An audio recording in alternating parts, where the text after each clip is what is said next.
সুতরাং নারী যেহেতু জীবনের অর্ধেক, আমরা নারী আর পুরুষকে নিয়ে কথা বলতেছি। আল্লাহ তাআলা বলেন 10টা গুণ যদি কোন পুরুষ যদি তার জীবনে 10টা গুণ অর্জন করতে পারে, যদি কোন নারী ওই নারীর জীবনে 10টা গুণ যদি অর্জন করতে পারে, আল্লাহ তাআলা তাদেরকে 2টি পুরস্কার দেবেন। 10টা গুণ যদি অর্জন করা যায়, আল্লাহ তাআলা 2টা পুরস্কার দেবেন। আ'আদাল্লাহু লাহুম মাগফিরাতান ওয়া আজরান আযীমা। আল্লাহ তাআলা বলেন, ওই বান্দা, ওই পুরুষ, ওই নারীর জীবনে যদি কোনো ভুল ভ্রান্তি গুনাহ খাতা হয়, আমি আল্লাহ তাআলা ওই ভুল ভ্রান্তি গুনাহ খাতা মাফ করে দেব। 10টা পুরস্কারের মানে 10টা কাজ করলে আল্লাহর পক্ষ থেকে 2টি ওয়াদা। দেখুন, আল্লাহর ওয়াদা কিন্তু নির্বাচনী ওয়াদা নয়। আল্লাহর ওয়াদা কোন ওয়াদা নয়? নির্বাচনী ওয়াদা। আমরা ভোটে, ইলেকশনে বিজয়ী হওয়ার জন্য নানা ধরনের প্রতিশ্রুতি জাতিকে দিয়ে থাকি। আল্লাহ তাআলা বলেন, না, আমি এরকম কোন ওয়াদা কারো সাথে করি না। ইন্নাল্লাহা লা ইউখলিফুল মিআদ। আমি আল্লাহ তাআলা কখনো ওয়াদা করে কাউকে কোনো ওয়ার্ড দিয়ে আমি আল্লাহ তাআলা সেটা খেলাপ করি না। কখনই আমার ওয়াদা আমি ভঙ্গ করি না। আর আমি আল্লাহ তাআলা কখনো মিথ্যা কথাও বলি না। আল্লাহু আকবার। আল্লাহ কি বলেন না? সবাই বলুন, আল্লাহ কি বলেন না? কখনই আল্লাহ তাআলা মিথ্যা কথা বলেন না। ওয়ামান আসদাকু মিনাল্লাহি কিলা। সুতরাং আল্লাহর কথা সত্য আর আল্লাহর ওয়াদা সত্য। আল্লাহ নিজেই দাবি করেছেন, আল্লাহ নিজেই বলেছেন যে আমি কখনো কোনো ওয়াদা দিয়ে সেই ওয়াদাটা আমি আল্লাহ তাআলা খেলাপ করি না, ভঙ্গ করি না। তাহলে আমরা যারা পুরুষ এবং আমাদের যারা মা বোনেরা নারী, তারা যদি 10টা গুণ অর্জন করে, 10টা কাজ যদি তারা করে, তাহলে আল্লাহ তাআলার ওয়াদা, আল্লাহ তাআলা বলছেন, আমি এই নারী, এই পুরুষের জীবনের যদি কোনো ভুল ভ্রান্তি গুনাহ খাতা যদি থাকে, আমি আল্লাহ তাআলা ওই ভুল ভ্রান্তি, ওই গুনাহ খাতাগুলো মাফ করে দেব। এরপরে দ্বিতীয় হলো ওয়া আজরান আযীমা। আমি আল্লাহ তাআলা তাদেরকে উত্তম পুরস্কার, উত্তম প্রতিদান দেব। এখন এইখানে এসে ওলামায়ে কেরাম একটু 2 মত হয়েছে। মুহাদ্দিসিন, মুফাসসিরিন 2টা মত হয়েছে। উত্তম পুরস্কার, উত্তম প্রতিদান কি? একটা হলো আল্লাহ তাআলা তাদেরকে ক্ষমা করে দেবেন। এ ব্যাপারে সবাই একমত। সব মুহাদ্দিস, সব মুফাসসির, সব উলামা, সব ফুজালা একমত। 10টা গুণ অর্জন করলে আল্লাহ তাআলা তার বান্দার জিন্দেগীর গুনাহ খাতা মাফ করে দেবেন। এটা সবাই একমত। দ্বিতীয়টা হলো ওয়া আজরান আযীমা। আল্লাহ তাআলা তাদেরকে উত্তম প্রতিদান দেবেন। এখন এইটা উত্তম প্রতিদানটা কি? এখানে মুহাদ্দিসিন, মুফাসসিরিন, আলেম উলামারা 2 মত হয়েছেন। কেউ বলেছেন উত্তম প্রতিদান হলো বেহেশত, জান্নাত, হেভেন, উত্তম প্রতিদান। আর কোন কোন উলামা, বাযুল উলামা বলেছেন, না, উত্তম প্রতিদান বেহেশত নয়। উত্তম প্রতিদান হলো বেহেশতের মধ্যে আল্লাহ তাআলার সাথে দেখা হয়ে যাওয়া, দিদারে ইলাহি, দিদারে ইলাহি। তার কারণ জান্নাতীরা এত নাজ নিয়ামত, এত সুখ পাওয়ার পরেও আল্লাহ তাআলাকে যতক্ষণ পর্যন্ত না দেখবেন, ততক্ষণ পর্যন্ত জান্নাতীদের মনের মধ্যে, দিলের মধ্যে আফসোস থাকবে। মহিউদ্দিন আব্দুল কাদের জিলানী, মহিউদ্দিন আব্দুল কাদের জিলানী মাঝে মাঝে তাহাজ্জুদের সময় সিজদায় পড়ে আল্লাহর কাছে কাঁদতেন আর বলতেন, আল্লাহ, সবাই তোমার কাছে জান্নাত চায়, বেহেশতের জন্য ইবাদত করে। আল্লাহ, আমি মহিউদ্দিন আব্দুল কাদের জান্নাত দিয়ে কি করব? সেই জান্নাতে যদি তোমাকে না দেখতে পারি, আল্লাহ তুমি আমাকে যেখানে ইচ্ছা দিও, জাহান্নামে হোক আর জান্নাতে হোক, যেখানে ইচ্ছা দিও, কিন্তু অন্তত প্রতিদিন তুমি আমার সামনে এসে একবার আমার নাম ধরে ডেকে আমাকে জিজ্ঞাসা করিও, মহিউদ্দিন আব্দুল কাদের তুমি কেমন আছো? ওই জান্নাতটা, ওই জাহান্নামটা আমার জন্য বড় পাওনা হবে। এই জন্য মুমিনের জীবনের সব থেকে বড় আকাঙ্ক্ষা আল্লাহ তাআলার সাথে দেখা হওয়া। তাহলে 10 গুণ যদি অর্জন করেন, আল্লাহ তাআলা আপনাকে মাফ করে দেবেন। 10 গুণ যদি অর্জন করেন, আল্লাহ তাআলার দিদার, আল্লাহ তাআলার দেখা বেহেশতে আপনার নসিব হয়ে যাবে। সুবহানাল্লাহ বলি। 10টা গুণ। প্রথম গুণ হলো ইন্নাল মুসলিমিনা ওয়াল মুসলিমাত, পুরুষেরা মুসলমান হবে, পুরুষেরা মুসলমান হবে, ইসলাম গ্রহণ করবে, নারীরাও মুসলমান হবে, ইসলাম গ্রহণ করবে। এই 10 গুণের প্রথম গুণ হলো ইন্নাল মুসলিমিনা ওয়াল মুসলিমাত, মুসলমান হওয়া। এখন অনেকেই কথাটা হালকা ভাবে নিতেছে। কামরুল ইসলাম সাঈদ সাহেব, এইটা একটা পুরান কথা, আমরা সবাই তো এখানে মুসলমান। আমার প্রশ্ন আপনার কাছে, আপনি যে মুসলমান এটা পাইলেন কই? মুসলমানের ঘরে জন্মগ্রহণ করলেই মানুষ মুসলমান হয়, এইটা এই দলিলটা আপনি কোথায় পেলেন? মাস্টারের ঘরে জন্মগ্রহণ করলে তো মাস্টার হয় না, ডক্টরের ঘরে জন্মগ্রহণ করলে তো ডক্টর হয় না, অ্যাডভোকেট ব্যারিস্টারের ঘরে জন্মগ্রহণ করলেই দুনিয়ার কোনো মানুষ অ্যাডভোকেট ব্যারিস্টার হয় না, ডিসির ঘরে জন্মগ্রহণ করলেই তার সন্তান ডিসি হয় না, এসপির সন্তান জন্মগ্রহণ করলেই এসপি হয় না। তাহলে প্রশ্ন হলো, আপনি মুসলমানের ঘরে জন্মগ্রহণ করে আপনি মুসলমান হইলেন, এটা পাইলেন কিভাবে? বুঝলেন কোন দলিলে? হ্যাঁ, কোন মাস্টার সাহেব, সম্মানিত কোন মাস্টার সাহেব, সেই মাস্টারের সন্তান পড়াশোনা করলো, যোগ্য হলো, তার বেসিক নলেজ হলো, এবং সে যদি পরীক্ষায় পাশ করে সার্টিফিকেট নিয়ে এবার সে কোনো ইন্টারভিউ বোর্ডের সামনে নিজেকে ফেস করলো, ইন্টারভিউ বোর্ড যদি তাকে যোগ্য মনে করে মাস্টারি চাকরি, প্রফেসরি চাকরি, লেকচারারের চাকরি দিয়ে দিল, এখন তিনি মাস্টার, এখন তিনি লেকচারার, এখন তিনি প্রফেসর। কিন্তু মাস্টারের ঘরে জন্ম হলেই তো মাস্টার হয় না। এমবিবিএস, এফসিপিএস, এফআরসিএস, একজন ডাক্তার, তার সন্তান যদি পড়াশোনা করে মেডিকেল যেই সায়েন্স, এই মেডিকেল সায়েন্সের উপরে, চিকিৎসা বিদ্যার উপরে যদি পড়াশোনা করে, পাস করে, প্র্যাকটিস করে, সে রোগী দেখে, ঔষধপত্র দেয়, ব্যবস্থাপনা পত্র দেয়, আমরা অটোমেটিক তাকে ডাক্তার বলবো। কিন্তু ডাক্তারি পাস করলো না, রোগীর সাথে প্র্যাকটিস করলো না, আমরা কখনই তাকে ডাক্তার বলবো না, বলা সম্ভব নয়। তাহলে আমার প্রশ্ন কেশবপুরবাসীর কাছে, যদি ডাক্তারের সন্তান পড়াশোনা না করে, প্র্যাকটিস না করে, তাকে যেরকম ডাক্তার বলা যায় না, মাস্টারের ছেলে পড়াশোনা যদি না করে, মাস্টারি পেশায় যদি নিজেকে নিযুক্ত না করে, তাকে যেরকম মাস্টার বলা যায় না, আইন পেশায় নিয়োজিত উকিল অথবা ব্যারিস্টার, তার সন্তান যেরকম আইন শাস্ত্রে পড়াশোনা না করে আইনের উপরে প্র্যাকটিস না করলে তাকে যেরকম অ্যাডভোকেট বলা যায় না। আল্লাহর কসম, আল্লাহর কসম, শুধুমাত্র মুসলমানের ঘরে জন্মগ্রহণ করলেই মুসলমানের সন্তানকে কখনই মুসলমান বলা যায় না।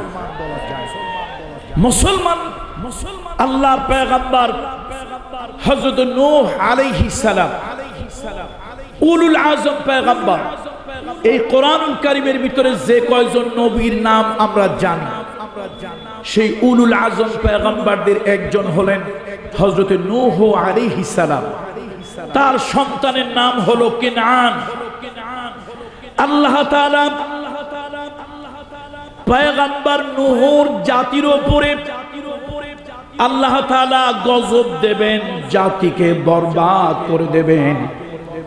আল্লাহ তাআলা সহজে তার সৃষ্টির উপরে গজব দেন না।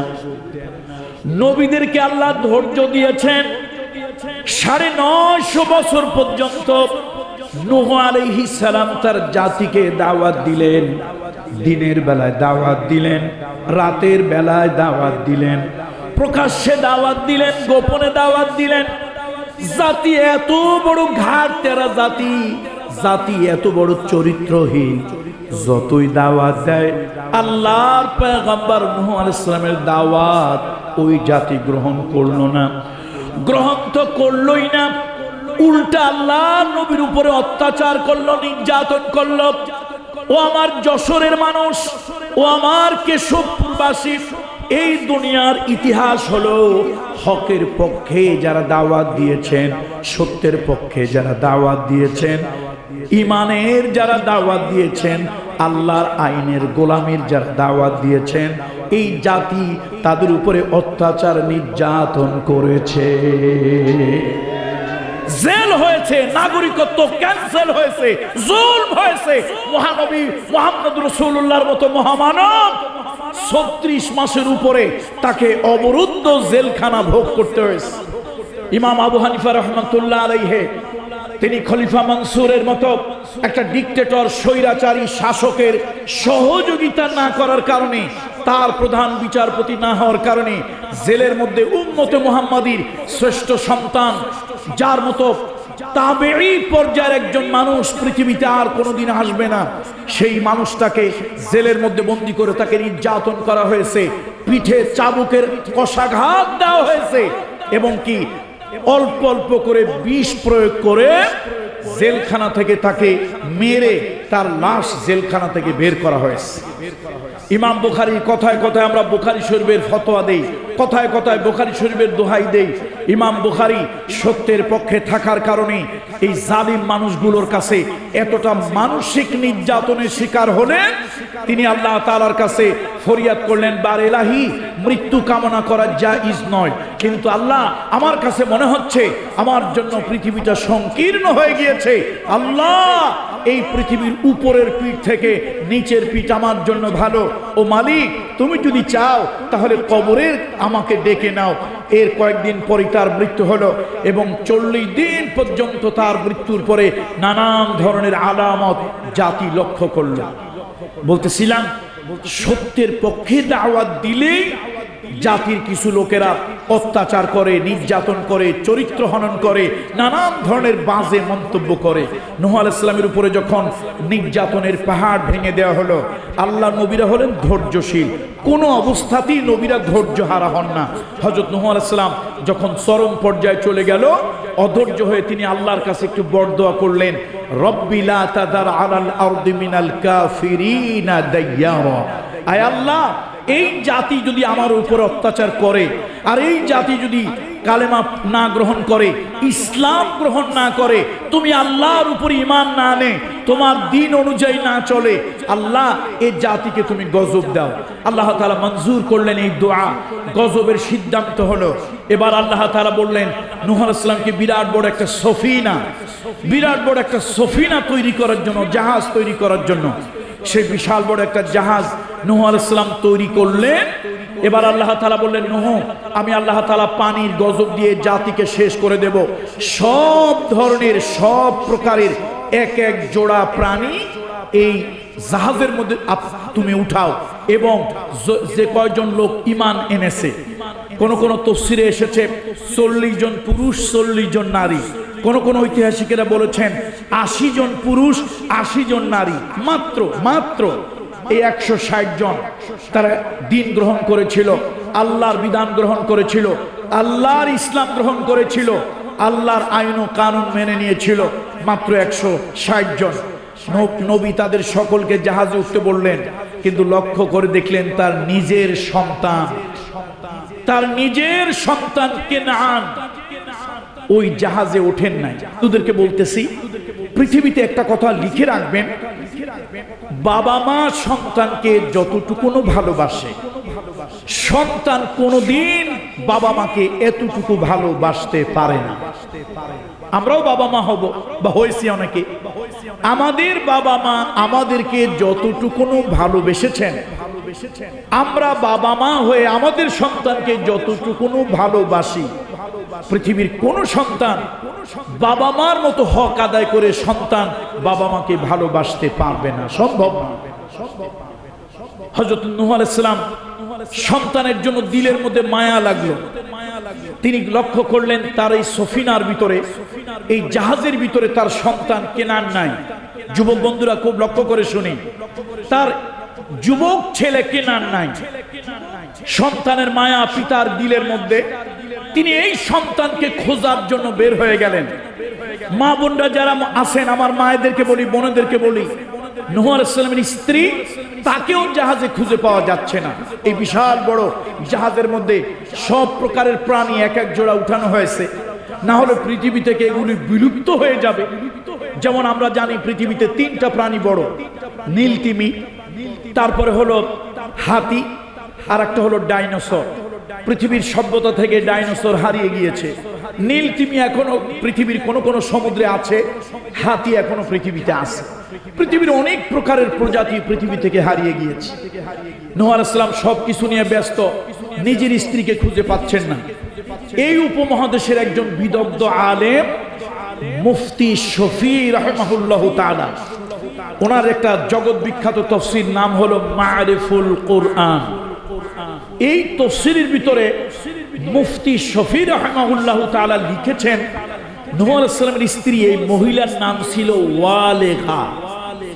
যদি আমার কথা আপনারা বুঝে থাকেন বলুন তো নামটা ছিল কি? ওয়ালেগা। এটা হচ্ছে মুফতি শফি রহমাতুল্লাহ আলাইহি তার তাফসীরে লিখেছেন। এখন নবী একটা দোদুল্যমান অবস্থায় পড়ে গেলেন। একটু পরেই বা কিছু সময় পরে, কয়েকদিনের মধ্যেই আল্লাহর চূড়ান্ত গজব শুরু হবে।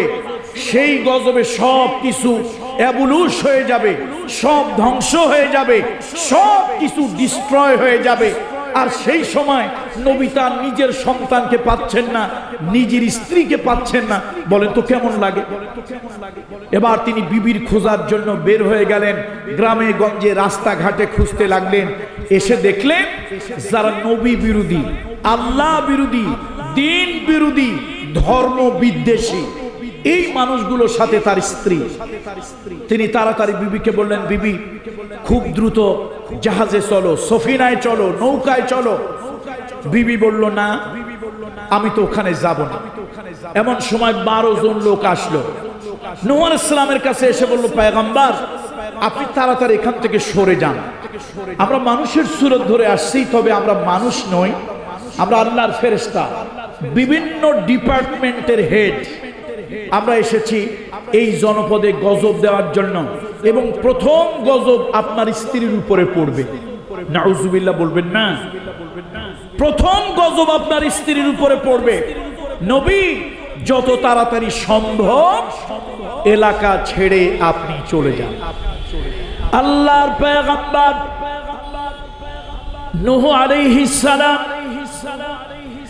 নিজের চোখের সামনে তার স্ত্রী ধ্বংস হয়ে গেল, নিজের স্ত্রীকে তিনি বাঁচাতে পারলেন না। আল্লাহর পয়গম্বর নূহ আলাইহিস সালামের সন্তান কেনান, যুবক সন্তান, ওই সন্তানকে তিনি বললেন, ইয়া বুনাইয়ার কাব মানা, এ সন্তান আমার সাথে জাহাজের মধ্যে, সফিনার মধ্যে ওঠো। সন্তান জবাব দিল, যাদের সাথে মিছিল করি, মিটিং করি, একসাথে যাদের সাথে চলি, আড্ডা দেই, ওই মানুষগুলো তো জাহাজের মধ্যে, সফিনার মধ্যে উঠলো না, ওই জাহাজে আমিও যাব না। আল্লাহর পয়গম্বর বলেন, ও সন্তান, আজকে নবীর সাথে না থাকলে, ইমানদারের সাথে না থাকলে আল্লাহর গজব থেকে তুমি বাঁচতে পারবে না। আল্লাহ তাআলা নূহ আলাইহিস সালামকে জিজ্ঞেস করলেন, নূহ আপনি কেন দেরি করছেন? বলল, আল্লাহ তাআলা আমার নিজের ঔরজাত সন্তান এখন পর্যন্ত জাহাজের মধ্যে ওঠে নাই। আল্লাহ তাআলা জানিয়ে দিলেন, ইন্নাহু লাইসা মিন আহলিক। কোরআনের ভাষা, কোরআনের ভাষা, ইন্নাহু লাইসা মিন আহলিক। যেই সন্তান তোমার ঔরসে, তোমার আদর্শ মানে না, আমি আল্লাহর কালেমা পড়ে না, আমার দ্বীন গ্রহণ করে না, আমি আল্লাহর দ্বীনের সাথে বিদ্বেষ পোষণ করে, ধর্মের সাথে বিদ্বেষ পোষণ করে তোমার ঔরসে জন্মগ্রহণ করলেও এই সন্তানকে আমি আল্লাহ তোমার পরিবারের অন্তর্ভুক্ত বলছি না। ইন্নাহু লাইসা মিন আহলিক, কখনই তোমার পরিবারের অন্তর্ভুক্ত নয়। এই সন্তানের জন্য আমি আল্লাহর গজব অবধারিত হয়েছে। তাহলে যশোরবাসী, কেশবপুরবাসী বলুন, আল্লাহর কোরআনের থেকে স্পষ্ট দলিল আর পৃথিবীতে কি যোগ্য? পৃথিবীতে আছে এরকম কোন দলিল? কোরআনুল কারীম থেকে বড় দলিল পৃথিবীতে আর কিছুই নাই। আল্লাহ তাআলা অত্যন্ত স্পষ্টের সাথে আল্লাহ তাআলা ব্যর্থতার হীন কণ্ঠে আল্লাহ তাআলা জানিয়ে দিলেন, যেই সন্তান তোমার ঔরসে হয়েও আমি আল্লাহর দ্বীন গ্রহণ করবে না, আমি আল্লাহর আদর্শ গ্রহণ করবে না, নবীর উপরে যে আদর্শ দিয়েছি সেই আদর্শ মানবে না, এই সন্তান তোমার অন্তর্ভুক্ত হতে পারে না। সুতরাং আল্লাহ তাআলা 10টা গুণ অর্জন করার কথা বলেছে। 10 গুণের প্রথম গুণ হলো মুসলমান হওয়া। মুসলমান হওয়া পরিপূর্ণ আল্লাহ তাআলার কাছে আত্মসমর্পণ করা। যেমন আমাদের জাতির পিতা ইব্রাহিম খলিলুল্লাহকে আল্লাহ তাআলা বলেছিলেন, ইব্রাহিম আসলিম, আসলিম, তুমি আমার কাছে আত্মসমর্পণ করো। উনি একবার আল্লাহর কাছে এই প্রশ্ন করেন নাই, আল্লাহ কিসে করব? আমি কি বড় একটা জুব্বা লাগাইয়া আসলিম করব? আমি কি একটা মাথায় বড় পাগড়ি লাগাইয়া আসলিম করব? আয় আল্লাহ তাআলা, আমি কি শুধু একটু নামাজের 2টা সেজদা দিয়ে আসলিম করব? তোমার কাছে যে আমি সমর্পণ করব, কিভাবে করব? এরকম কোন প্রশ্ন স্পেসিফিক তিনি করেননি। আল্লাহ বলেছেন আসলিম, তিনি সঙ্গে সঙ্গে জবাব দিলেন, আসলামতু লিরাব্বিল আলামিন, আকাশ এবং জমিনের যিনি মালিক, সকল কায়নাতের যিনি খালিক, সে আল্লাহর কাছে আমি পরিপূর্ণ আত্মসমর্পণ করলাম। ও মুসলমান, আল্লাহর কাছে আপনাকে পরিপূর্ণ আত্মসমর্পণ করতে হবে। দদিল বান্দা কলমাসর, না পায় শ্মশান, না পায় গোর, এদিকেও কিছু থাকবেন, ওদিকেও কিছু থাকবেন, কিছু হিন্দু, কিছু মুসলমান, কিছু বৌদ্ধ, কিছু মুসলমান, কিছু খ্রিস্টান, কিছু মুসলমান, কিছু হরে কৃষ্ণ, আবার কিছু আল্লাহ। দুইটা একসাথে চলে, দুইটা একসাথে। ওই যে আমাদের এক পার্লামেন্টের মেম্বার সাহেব বলেছিলেন, আমি কোনো রাজনৈতিক ভাবে বলছি না, শ্রদ্ধা রেখি পার্লামেন্টের সদস্যকে শ্রদ্ধা রেখি বলেছি। দেখেন কেমন লোক যে স্বীকার করে, মানুষ বাটপারি বাটপারি করে তো করে, চুরি তো চুরি, আবার সিনা চুরি, বাটপারি তো বাটপারি। জাতির একটা সংসদে দাঁড়িয়ে বলছে, আমার বৌমা হিন্দু, আমার ছেলে মুসলমান, আমার কাছে আসলে নামাজ পড়ে, শ্বশুর বাড়ি গেলে পূজা করে, এটা নাকি মুসলমান, এটা নাকি মুসলমান। বাটপারির সীমা থাকে, এগুলো হলো সীমাহীন বাটপার। সব জায়গায় বাটপারি চলে বাবাজি, আল্লাহর কাছে শরীয়তের কাছে কোনো বাটপারি চলে না। আপনি হিন্দু হন অসুবিধা নাই, আপনি বৌদ্ধ হন অসুবিধা নাই, খ্রিস্টান হন অসুবিধা নাই, এটা আপনার ব্যাপার। আল্লাহ তাআলা তার নবীকে বলেছেন ডাইরেক্ট, মুহাম্মদ রাসূলুল্লাহ সাল্লাল্লাহু আলাইহি ওয়াসাল্লামকে বলেছেন, হে নবী, লাস্তা আলাইহিম বিমুসাইতির, লাস্তা আলাইহিম বিমুসাইতির, হে নবী, আপনাকে আমি দারোগা বানাই নাই, জোর করে কারো বুকে পাড়া দিয়া, গলায় পাড়া দিয়া মুসলমান বানাইতে হবে, এরকম কোনো দায়িত্ব দিয়ে নবীকে আল্লাহ তাআলা পাঠান নাই। লাকুম দীনুকুম ওয়ালিয়া দিন, তোমার দিন তোমার কাছে, আমার দিন আমার কাছে। তোমার মনে চায় ইসলাম গ্রহণ করো, মনে চায় তুমি মুসলমান হও, ইচ্ছা হয় বৌদ্ধ হও, ইচ্ছা হয় খ্রিস্টান হও, যা ইচ্ছা তাই হও, তুমি মুলহিদ হও, মুনাফিক হও, তুমি নাস্তিক হও, কোনো সমস্যা নাই, এটা তোমার ব্যাপার। ইসলাম কারো উপরে জবরদস্তি করে না। তবে মুসলমান সাইনবোর্ড লাগাইয়া মুনাফিক করবে, হিপোক্রেসি করবে, ভণ্ডামি করবে, প্রতারণা করবে, ইসলাম শরীয়ত ওইটা বৈধ করে না। এরকম মুনাফিকদেরকে ইসলাম চরম শাস্তির মুখোমুখি করেছে। এগুলোকে বলে হিপোক্রেসি, মুনাফিক। তাহলে কয় গুণ অর্জন করতে হবে? কয় গুণ? 10 গুণের প্রথম হলো কি হইতে হবে? এই মা বোনরা যারা আছেন, আমি আগেই বলেছি, উম্মে সালামা রাদিয়াল্লাহু তাআলা আনহা আল্লাহ নবীর কাছে অভিযোগ করেছে যে কোরআন শুধু পুরুষের কথা বলে, মহিলার কথা বলে না। আল্লাহ তাআলা সাথে সাথে আয়াত অবতীর্ণ করলেন, পুরুষ আর নারী সমানে, উভয়ের জন্যই আল্লাহ তাআলা কথা বলেছেন। সুতরাং 10 গুণ পুরুষের, 10 গুণ নারীর। ইন্নাল মুসলিমিনা ওয়াল মুসলিমাত, নিশ্চয় আত্মসমর্পণকারী পুরুষ, আত্মসমর্পণকারিণী নারী। নারীদেরও মুসলমান হতে হবে, পুরুষদেরও মুসলমান হতে হবে। এবার আল্লাহ তাআলা বললেন 2 নম্বরে হলো মুমিন হওয়া। ওয়াল মুমিনিনা ওয়াল মুমিনাত, পুরুষ ইমানদার হবে, নারী ইমানদার হবে। শুধু মুসলমান হয়ে হাত পাও কোলে করে বসে থাকলেই চলবে না, মুমিন হওয়া লাগবে, ইমানদার হওয়া লাগবে। মুশরিক মুনাফিক হলে চলবে না। কত ঠিক কিনা বলুন? মুমিন হতে হবে, মুনাফিক হওয়া যাবে না, মুশরিক হওয়া যাবে না। আমার দেশের কিছু লোক নিজেদেরকে মুমিন বলে দাবি করে, আবার তারা শিরকও করে। আচ্ছা বলেন, খাওয়ানোর মালিক কে? মউত দেওয়ার মালিক কে? জীবন বাঁচানোর মালিক কে? ঝড়ের মধ্যে পড়লো, ঝড়ের মধ্যে পড়লো, আর সে ঝড়ের মধ্যে পড়ে তার বাবাকে স্মরণ করলো, বাবা আমাকে তুমি বাঁচাও। তারপরে একজন জিজ্ঞেস করলো, চাচা কেমন আছেন? কয়ে বাবারে আসি তো ভালো, ছেলেটা বিদেশে আছে তাই খেয়ে পড়ে বেঁচে আসি, না হলে যে কবে মরে যেতাম। নাউজুবিল্লাহ বলবেন না? আচ্ছা, যার ছেলে বিদেশে নাই আল্লাহ তাআলা তাকে কি বাঁচায় না? একজন জিজ্ঞেস করলো, মামা আসসালামু আলাইকুম, কেমন আছেন? বাবারে আসি তো ভালো, এই বাজারে দোকানটা আছে, বাঁশবাড়িয়া বাজারে দোকানটা আছে বলেই তো বেঁচে আসি, এই দোকানটা যদি না থাকতো কবে যে মরে যেতাম। নাউজুবিল্লাহ বলবেন না? আচ্ছা, দোকানে কি বাঁচায়? আমি আমার মা এবং বোনদেরকে বলি, আপনাদেরকেও বলি, পাখির বাসায় কোনো জমা করার জন্য কোনো গোলা নাই।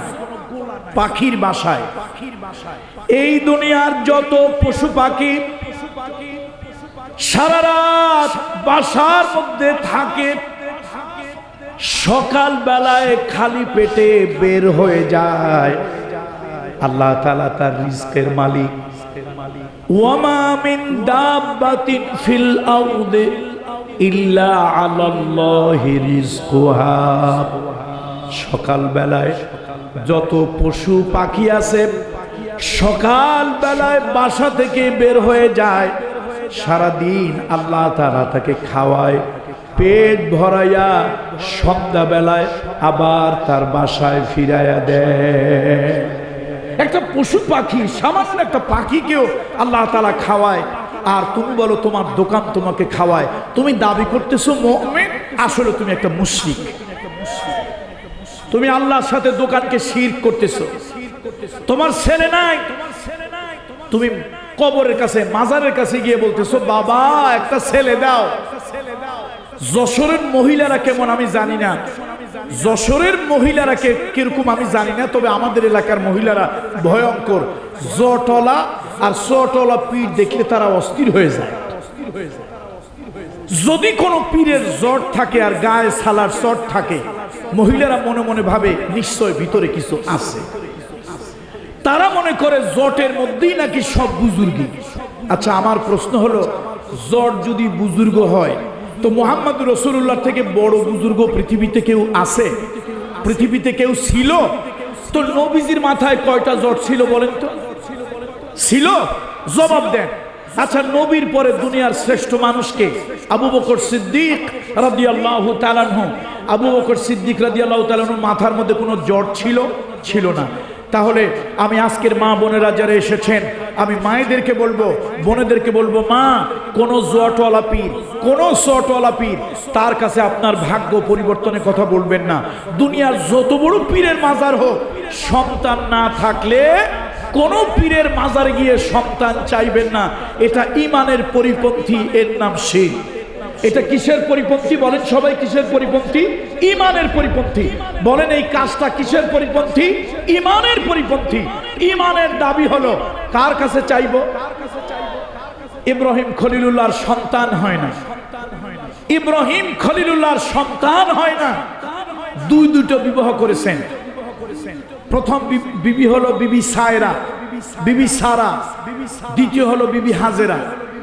দুটো বিয়ে করেছেন, বাচ্চা কাচ্চা হয় না। ইব্রাহিম খলিলুল্লাহ কোন মাজারে চাইলেন?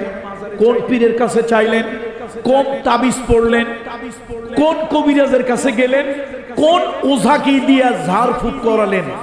বরং তিনি যা করলেন আমাদেরও তাই করা উচিত।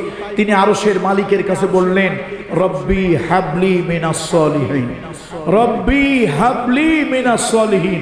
ও আরশের মালিক, ও আরশের মালিক, দুটো বিয়ে করলাম এবং আমার বয়স অনেক হয়ে গেছে, আমার কোনো বাচ্চা কাচ্চা হয় না। আরশের মালিক, দয়া করে এই বুড়ো বয়সে আমাকে একটা বাচ্চা দাও, আমাকে একটা সন্তান তুমি বুড়ো বয়সে দাও। আল্লাহ তাআলা খুশি হয়ে গেলেন, আমার কাছে চেয়েছে। আল্লাহ তাআলা সন্তান দেওয়ার আগে শুভ সংবাদ ইব্রাহিম খলিলুল্লাহকে জানিয়ে দিলেন, ফাবাশশারনাহু বিগুলামিন হালিম, আমি তাকে একটা ধৈর্যশীল নেককার সন্তানের শুভ সংবাদ দিয়ে দিলাম। পর্দা আড়ালের মায়েদেরকে বলি, মা গো, ও পর্দা আড়ালের মহিলারা, বাইতুল মুকাদ্দাস মসজিদের একজন ইমাম, তার নাম হলো হযরত ইমরান। ওই ইমরানের স্ত্রীর নাম হলো হান্না বিনতে ফাখুস। ও আমার মা, ও আমার বোন, এই মহিলার বাচ্চা হয় না, সন্তান হয় না। একদিন তিনি লক্ষ্য করে দেখতেছেন পাখি তার বাচ্চাকে আধার খাওয়াচ্ছে। সারাদিন পাখিতে খাবার খায়, ওই খাবারটা তার স্টমাকে গেলে প্রচন্ড হিট হয়, গরম হয়। সমস্ত খাবার দুধের মতো সাদা সাদা পাতলা পাতলা হয়ে যায়। পাখির বাচ্চা হা করে, মা বমি করে উদ্গীরণ করে, ওই বাচ্চার গলার মধ্যে সেই দুধগুলো ঢেলে দেয়। হান্না বিনতে ফাকুস যখন দেখলেন তার চোখের সামনে পাখি তার বাচ্চাকে আদার খাওয়াইতেছে, তিনি আকাশের দিকে তাকালেন। আকাশের দিকে তাকাই একটা দীর্ঘ নিঃশ্বাস ছাড়লেন আর বলেন, আল্লাহ, একটা পাখি মা হলো, নিজের বাচ্চাকে আদর করে নিজে খাওয়ালো, কিন্তু আমি একজন নারী, মা হতে পারলাম না, নিজের সন্তানকে আদর করতে পারলাম না, নিজের সন্তানের মুখে মা ডাক শুনতে পারলাম না। ও আরশের মালিক, তুমি মরা গাছে ফুল ফুটাইতে পারো। ও আরশের মালিক, জিন্দারে তুমি মুর্দা বানাতে পারো, মুর্দাকে তুমি জিন্দা বানাতে পারো। আমি কারো কাছে চাই না। আমার ঈমান, আমার ঈমান, আমার ঈমান আমাকে বলে দিচ্ছে, আমার সন্তান এই বুড়ো বয়সও তুমি আমাকে দিতে পারো। আল্লাহ! সে মহিলাকে আল্লাহ তাআলা পেটে বাচ্চা দিয়েছিলেন, সে বাচ্চার নাম কি? মারিয়াম। সে বাচ্চার নাম কি? মারিয়াম। তাহলে আমি মায়েদেরকে বলি, মা গো, ঈমান নষ্ট করা যাবে না। বাচ্চা কাচ্চা অনেকে না হতে পারে, মা কোনো মাজারে যাবেন না, কোনো কবরে যাবেন না, জেতা মরা কোনো পীরের কাছে সন্তান চাইবেন না, সন্তান চাইবেন আল্লাহর কাছে। ইব্রাহিম খলিলুল্লাহ আল্লাহর কাছে চেয়েছে, হান্না বিনতে ফাখুস আল্লাহর কাছে চেয়েছে। আমার নবী অভিযোগ যা করার আল্লাহর কাছে করেছে, এটা ঈমানের দাবি। আর এর পরিপন্থী হলো, এর পরিপন্থী হলো ঈমান বিধ্বংসের কারণ। মা 10টা গুণ অর্জন করলে, 10টা গুণ অর্জন করলে আল্লাহ তাআলা তার জিন্দেগীর গুনাহ মাফ করে দেয় এবং আল্লাহ তাআলা উত্তম প্রতিদান বেহেশত অথবা আল্লাহর দিদার দেয়।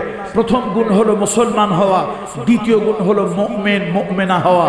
মাগো, ঈমানকে মজবুত করতে হবে। আল ঈমানু বিজউ ওয়া সাবউনা শু'বাতান ফাআফজালুহা কাউলু লা ইলাহা ইল্লাল্লাহ ওয়া আদনাহা ইমাতাতুল আযাই আনিত তারিক আল হায়া ও শু'বাতু মিনাল ঈমান। লজ্জা শরম ঈমানের একটা অংশ। আমি আমার মায়েদেরকে শ্রদ্ধার সাথে বলবো, আমি আমার মেয়েদেরকে স্নেহের সাথে বলবো, মা, আজকে আমি দুঃখের সাথে বলতেছি যে একটা পশুর লজ্জা আছে, কিন্তু আমার মায়ের জাতির লজ্জা নাই। একটা নারী ক্যামেরার, টেলিভিশনের ক্যামেরার সামনে তার শরীরের অঙ্গ প্রত্যঙ্গগুলো উদাম করে ছোট ছোট কাপড় পরে টেলিভিশনের ক্যামেরার সামনে পোজ দেয়, লক্ষ কোটি মানুষ দেখে। কাপড় ছোট পড়া, কাপড় কম পড়া যদি ভদ্রতা হতো, জঙ্গলের প্রাণীরা কাপড় পরে না, তাহলে তারা সিভিলাইজড হতো, তারা ভদ্র হতো, সভ্য হতো। জঙ্গলের প্রাণীরা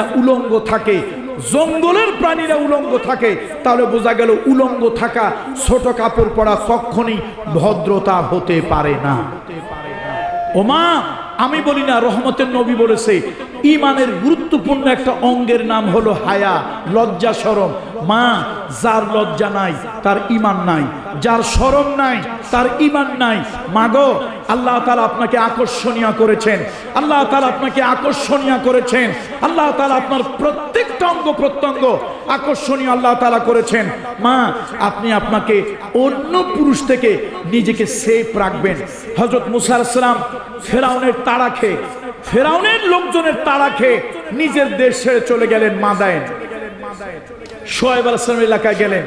গত অক্টোবর মাসে আমি জর্ডানে এই একদম ফিলিস্তিনের বর্ডারে জর্ডানে গিয়েছিলাম, শোয়েব আলাইহিস সালামের কবরের কাছে গেলাম একটা কাজে। মনে মনে ভাবলাম শোয়েব আলাইহিস সালামের কবর এত জীবনভর যার তাফসীর পড়লাম, কোরআন শরীফে যার নাম পড়লাম, কত আলোচনা করলাম, তার কবরের কাছে একটা কাজে আসছি, একটু আল্লাহর এই নবীর কবরটা জিয়ারত করে যাই। যখন তার কবরের পাশে গিয়ে দাঁড়ালাম, কি একটা অনুভূতি হলো।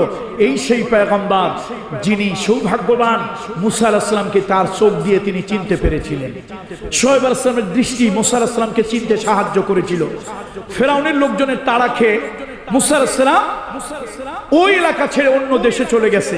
একটা বড় মাঠ, মাঠের এক কোনায় বসে আছে, আল্লাহর দিকে, আকাশের দিকে তাকিয়ে বলছে, আল্লাহ দিনভর তো রাস্তায় রাস্তায় চললাম, রাতের বেলায় কোথায় যাব? রাতের বেলা কই যাব? আল্লাহ তাআলার কাছে চাইলেন। আরবিতে একটা প্রবাদ আছে, মান জাদ্দা ওয়াজাদা, যে চায় সে পায়। আল্লাহর কাছে চাইলো, আল্লাহ তাআলা তাকে একটা ব্যবস্থা করে দিলেন। ওই মাঠের এক কোনায় দুইজন সুন্দরী মেয়ে এসে বসে আছে, অনেকগুলো ছাগল, ভেড়া, দুম্বা, বকরি। মুসা আলাইহিস সালাম চিন্তা করলেন ওই মেয়ে দুইটা বারবার তার দিকে তাকায়। আপনি আমি হইলো তো মাশাআল্লাহ চিরুনিটা পকেট থেকে বের করে চুলটারে ভালো করে আশ্রাইয়া, প্যান্টটারে ঠিক করে, চুলটারে ব্যাক ব্রাশ করে, প্যান্টের পকেটে হাত দিয়ে একটু ভাব নিতাম, সলিমদ্দি ভাব। কিন্তু নবীদের চরিত্র তো আর সাধারণ পাবলিক না। আমাদের দেশের যত চরিত্র ভালো হয় ইলেকশনের সময়। বলেন তো চরিত্র ভালো হয় কোন সময়? আচ্ছা, আপনারা যশোরের মানুষ, কেশবপুরের মানুষ, বলতে পারবেন একটা লোকের কথা শুনছেন যে ইলেকশনে তার চরিত্র খারাপ? একটা মানুষের কথা শুনছেন? চোর, ডাকাত, বাটপার, বদমাইশ, ভালো মানুষ। নির্বাচনে অবশ্যই তো ভালো মানুষও আছে, আছে না? চোর, ডাকাত, বাটপার এবং ভালো মানুষ, কেউ কিন্তু নিজের খারাপ মানুষ বলে না। আমার ভাই, তোমার ভাই, সল্টু ভাই, বল্টু ভাই, বল্টু ভাইয়ের চরিত্র ফুলের মতো পবিত্র, নামাজ পড়ে না ঠিক মতো, নামাজ পড়ে না পাঁচ ওয়াক্ত, শয়তানের ভক্ত, জাহান্নামের তপ্ত। যত চরিত্র ভালো ইলেকশনের সময় হয়, একটা লোকও শুনলাম না, আমার এই বয়সে একটা লোকেরও কোনোদিন শুনলাম না যে অমুক ভাইয়ের চরিত্র খারাপ, তার একটা ভোট দিয়ে। বরং সব ভাই বলে চরিত্র ভালো, মানুষও বলে চরিত্র ভালো, খারাপ মানুষও কি বলে, বলে কথা কয় না, খারাপ মানুষও কি বলে চরিত্র ভালো। নবীদের চরিত্র কেমন দেখেন। সুন্দরী মেয়ে বসে আছে, মুসা আলাইহিস সালাম এটা বরদাস্ত করতে পারলেন না, ওই মেয়েদের কাছে গিয়ে বলছে, বোন, নির্জন জায়গায় আপনারা কেন বসে আছেন? কয় যে আমরা ছাগলে পানি খাওয়াবো। তো পানি খাওয়ান, তাড়াতাড়ি চলে যান। বললো এটা আমাদের দেশ, আমাদের দেশ, এটা আমরা এই কুয়ার থেকে পানি তুলবো, তারপরে ছাগলকে পানি খাওয়াবো। আপনি বিদেশ থেকে এসে কথা বলতেছেন কেন? কয়, বোন, আমার যাওয়ার কোনো জায়গা নাই, আমি এখানে একটু বিশ্রাম করব। আপনারা যুবতী নারী, আমি যুবক পুরুষ, আপনাদের দিকে আমি তাকালে, আমার দিকে আপনারা তাকালে হয়তো মনের মধ্যে কোনো খারাপ চিন্তার উদয় হতে পারে, এই জন্য আপনারা চলে যান। বলে আমরা ছাগলকে পানি না খাওয়ায় যাব না। মুসা আলাইহিস সালাম নিজে ঢাকনাটা তুললেন বাম হাত দিয়ে, বাম হাত দিয়ে ঢাকনাটা সরালেন, ডান হাত দিয়ে বালতি ফেললেন, বালতিতে পানি তুলে চৌবাচ্চায় রাখলেন, সব ছাগলগুলোকে খাওয়ালেন। এক বোন আরেক বোনকে বলে, বোন, আমরা তো মনে করছিলাম বেটা একটা যুবক মানুষ, তবে একটু ফকিরউদ্দিন মোল্লা টাইপের, বেটা একটা সাধারণ মানুষ, কিন্তু তার যে অবস্থা, সে তো একটা বীর পুরুষ। আসলে প্রত্যেক পয়গম্বরকে নবুয়তির ভর সওয়ার জন্য, ওহির ওজন সহ্য করার জন্য প্রত্যেক পয়গম্বরকে আল্লাহ তাআলা ওই যুগের 40 জন নওজওয়ানের শক্তি আল্লাহ তাআলা একজন নবীর গায়ে দিয়েছে। দেখেন নবীদের ঈমান কি দৃঢ় ঈমান। পানি খাওয়াই দিলেন, শোয়েব আলাইহিস সালামের মেয়েরা বাড়ি চলে গেল। অন্যদিন সন্ধ্যার পরে যায়, আজকে আসরের টাইমে বাড়ি গেছে। বাবা রাগ হয়ে গেল, এই মেয়েরা, তোমরা নিশ্চয় যুবক ছেলেদের সাথে ঢলাঢলি ঠেলাঠেলি করে ছাগলকে পানি খাওয়াইছো। মেয়েরা বলল, বাবা, আমাদের ভাই নাই, আপনার কোনো ছেলে নাই, আমরা জীবন জীবিকার তাগিদে মাঠে যাই, কিন্তু আমরা নবীর মেয়ে, আমরা খারাপ না, চরিত্রহীনা না, আমরা পর্দায় থাকি, চরিত্র বজায় রাখি, পুরুষদের থেকে নিজেদেরকে দূরে রাখি। বাবা, আজকে কোথা থেকে একজন যুবক আসছে, আমাদের কুয়ার থেকে পানি তুলে ছাগলকে পানি খাওয়ায় দিয়েছে আর বলেছে তিনি এখানে থাকবেন, তিনি একটা আশ্রয়ের জন্য এসেছেন, তিনি ওখানে থাকা অবস্থায় আমরা যুবতী মেয়ে নির্জন জায়গায় থাকা ঠিক নয়, তিনি এই জন্য আমাদেরকে বাড়ি পাঠিয়ে দিয়েছেন। বাবা লোকটা বড় ভালো। হযরত সোহাইব আলাইহিস সালামের মনে মনে চিন্তা হলো, এরকম ভালো একটা ছেলেই তো আমি চাই। আমার বাড়িতে আমি কোনো যুবক ছেলে কর্মচারী রাখি না, আমার ঘরে সাবালিকা মেয়ে আছে, কখন কোন দুর্ঘটনা ঘটে। হযরত সোহাইব আলাইহিস সালাম বললেন, মেয়েকে যাও ওই যুবকটাকে ডেকে নিয়ে আসো। আর মুসা আলাইহিস সালাম ওখানে আল্লাহ নামের জিকির করতেছে, আল্লাহ রাতের বেলায় আমাকে একটু আশ্রয় দেন, একটু আশ্রয় দেন। আল্লাহ তাআলা যেন আরশ থেকে ডেকে বলতেছে, মুসা আশ্রয় না, তোমাকে আমি জামাই বানানোর ব্যবস্থা করব। যশোরে কি জামাইয়ের আদর কম না বেশি? দুইটা জিনিস বড় ভেজাইল্লা, দুইটা জিনিস ভেজাইল্লা, একটা হলো জামাই আর একটা হলো ভাগনা। এই দুইটারে সবসময় আদরের উপর রাখতে হয়। দুই জিনিস ঝামেলার, একটা হলো জামাই আর একটা হলো ভাগিনা। দুই জিনিস সবসময় কিসের উপর রাখতে হয়? আদর যত্নের উপরে রাখতে হয়। এখন মুসা আলাইহিস সালাম একটু রাতের বেলায় আশ্রয় চায় আর আল্লাহ তাকে জামাই বানাইয়া আদর দিতে চায়। সোহাইব আলাইহিস সালাম বলো, যাও এই তোমরা একজন যাও ওই লোক পুরুষটারে ডেকে নিয়ে এসো। তার মনে মনে ইচ্ছা, মেয়েদের কাছে পুরুষের চরিত্রের প্রশংসা শুনলাম, এরকম একটা যুবক আমার দরকার। দেখেন এলাকা হলো সোহাইব আলাইহিস সালামের, মুসাফির হলো মুসা আলাইহিস সালাম। এখন সোহাইব আলাইহিস সালামের মেয়ে আগে আগে হাঁটে, মুসা আলাইহিস সালাম পিছনে পিছনে হাঁটে। এলোমেলো দুষ্ট বাতাস, এলোমেলো দুষ্ট বাতাস, মাঝে মাঝে সোহাইব আলাইহিস সালামের মেয়ের উপরে বাতাসটা লাগে, তার পরনের পায়জামা প্লাজো পরনের কাপড়টা একটু মাঝে মাঝে উঁচু হয়ে যায়, এতে সোহাইব আলাইহিস সালামের মেয়ের পায়ের গোড়ালিটা দেখা যায়, আর কিছু না। মুসা আলাইহিস সালামের নজর নিচের দিকে। দেখেন নবীদের চরিত্র কত উন্নত। তোমরা দেওয়ালে দেওয়ালে লেখো আমরা অমুক সলিমুদ্দিন নেতার আদর্শের সৈনিক, আর তোমার নেতার চরিত্র বাহিরটা দেখছো, ভিতরটা কি দেখছো? তোমার নেতার চরিত্র কেমন? পৃথিবীর অনেক নেতা আর